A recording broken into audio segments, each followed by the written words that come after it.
Hello and good evening. This is Rahul Sengupta. Today we are going to start off with a topic which is very important in sales. And before I start, I would like to make you inform that sales has different aspects. And when you target sales, you have to go through something called sales funnel.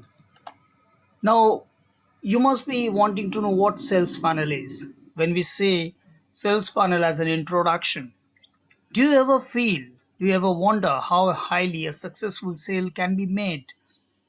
Do you know that how a successful sale can be converted into consistent sales? These techniques just don't make sales here. These make sales consistently and with high enough volume and can comfortably lead you to success. Which means if you make a sales, if you do a sales, if you close a sales, it doesn't end there.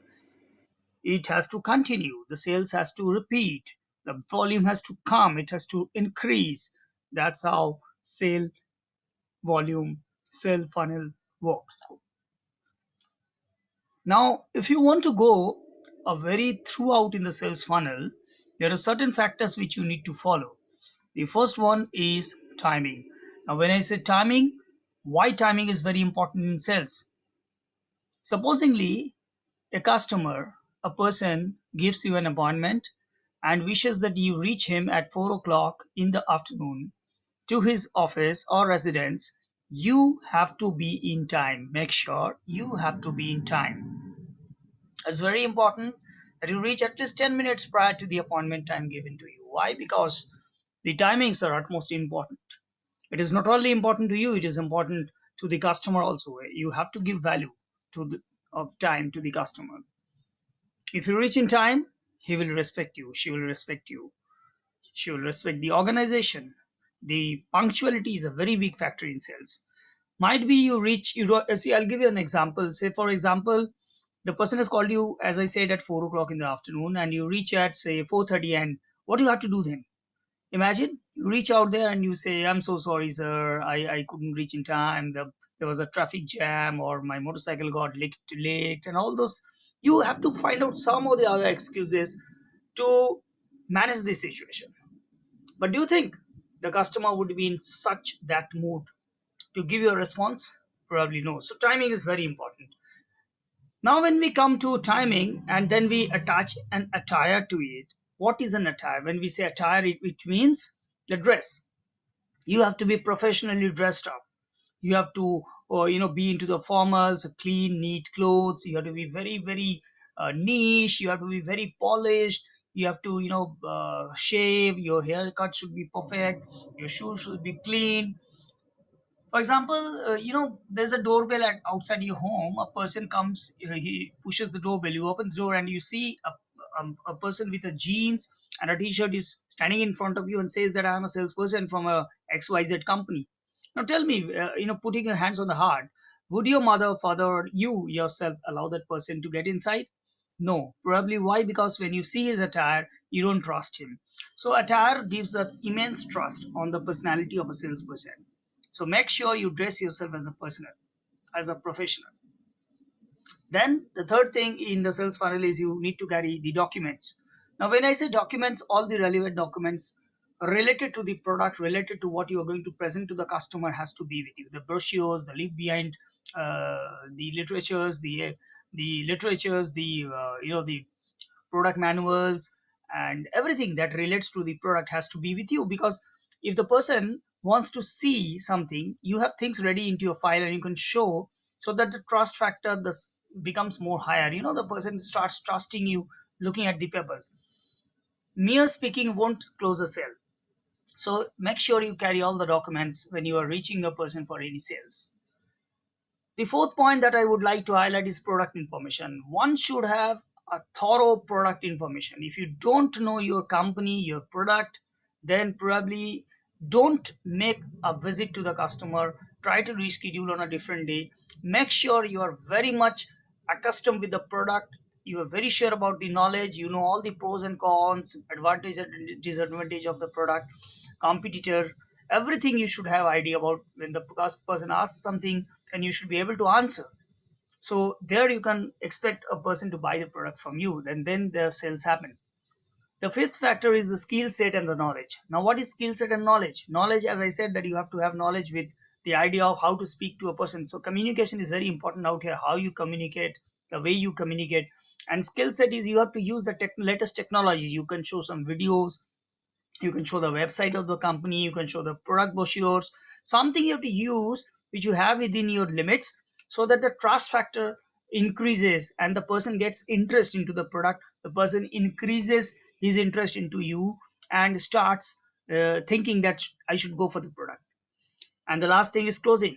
So once you are done with all these things, make sure the sale closes, because if you give the person too much of time to think on that he or she should buy your product, you're giving him a much many extra time. Buying time is not good. So the buying time should be very less.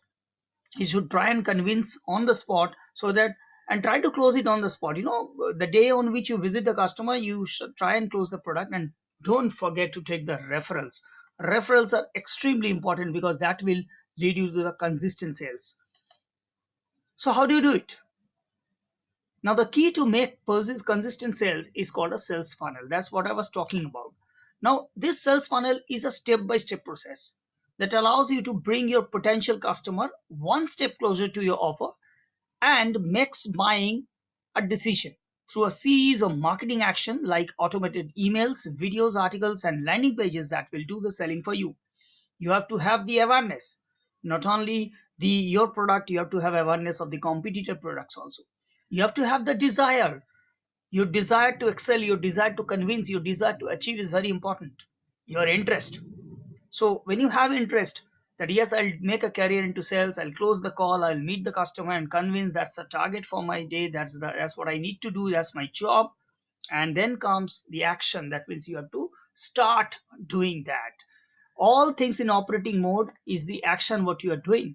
It's not only thinking, it has to be into action practically. So let's go by step. Number one, make a list. Do make a list of the prospects for calling. So you take an Excel sheet on the computer or laptop or a tab or a Android phone, or you take a piece of paper and a pen. Make a list of the people whom you're going to call or meet, with the names and numbers and maybe probably the locations, and then fix up uh, when you need to call up these people. Then number two is start calling them with greet.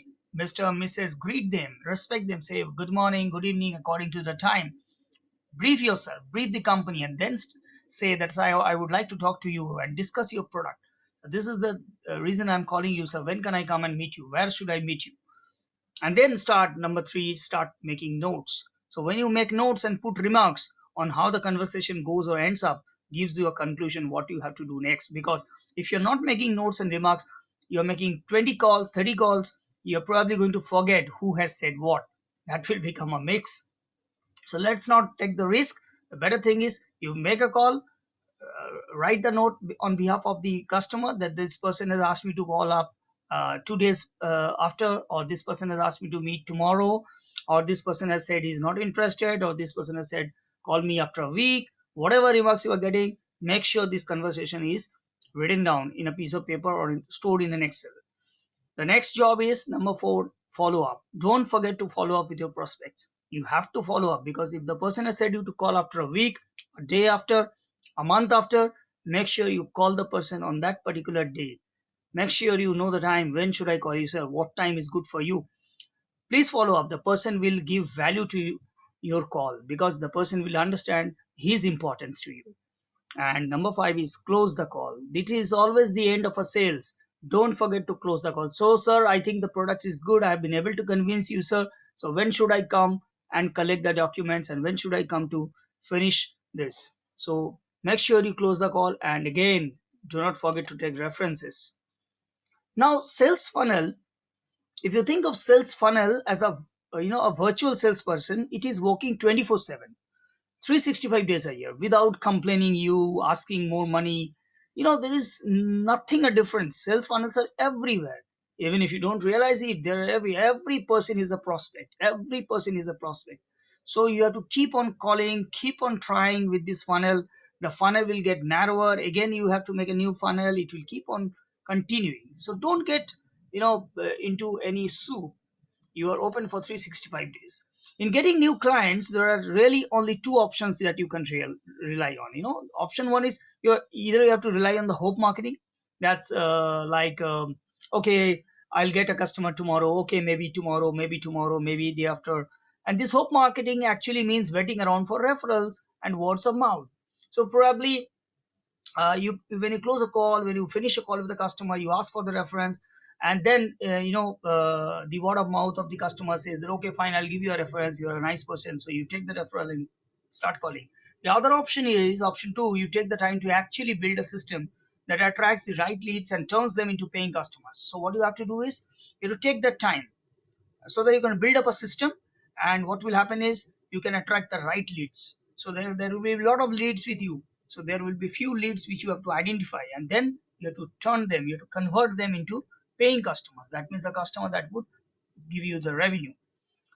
Now with the sales funnel, the winning companies have figured out how to acquire customers at both profit and scale, and the best way to do that is through a sales funnel. These businesses have a plan for cultivating. These leads are turning them into paying customers. So all these sales funnels are being used by the winning companies. All the companies that have grown, that are big size multinationals, corporates, are only because they acquire the customer at the profit levels.